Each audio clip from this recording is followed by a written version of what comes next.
ये जी क्वेश्चन है मई जून 2024 के वेरिएंट 13 का, और इसमें कह रहे हैं कि water wave passes through a gap in harbour wall and diffracts the gap has a width of 8 metre.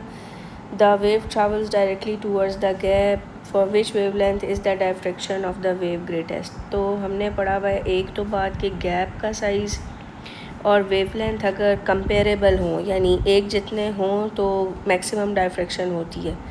ये तो यहाँ पे क्लियरली डी पार्ट है. लेकिन हमने ये भी पढ़ा हुआ है कि अगर वेवलेंथ का साइज़ गैप से ज़्यादा हो तो तब भी डायफ्रेक्शन ज़्यादा होती है.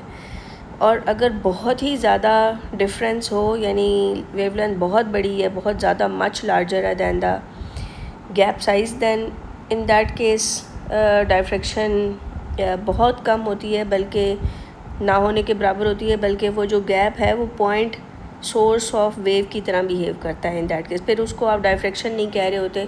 मतलब इसमें ये होता है कि आपने सारी वेव ब्लॉक कर दी है और बस फिर गैप में से जो भी वेव्स एमिट हो रही हैं वो एक सिंगल सोर्स ऑफ वेव की तरह बिहेव कर रही होती हैं. ये भी होता है. तो और अगर वेवलेंथ जो है वो कम होगी गैप से, तो फिर डायफ्रेक्शन कम होगी.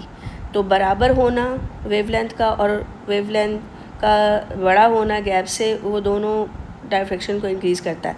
अब यहाँ पे अगर कोई और ऑप्शन होता, मसलन उन्होंने कोई दिया हुआ होता कोई 12 वगैरह, जैसे कि वेवलेंथ का साइज़ 12 मीटर दे देते, तो वो दो ऑप्शन करेक्ट नहीं देते.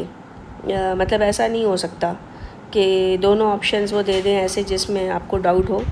तो यूँ है कि जो अभी लिखा हुआ है वो तो यही है कि सबसे ज़्यादा मोस्ट प्रोमिनेंट डायफ्रेक्शन इसके केस में होगी कि जब वो बराबर हों, और मैक्सिमम डायफ्रेक्शन इंक्रीज़ कर जाएगी अगर आप वेवलेंथ का साइज़ इंक्रीज़ करते हैं.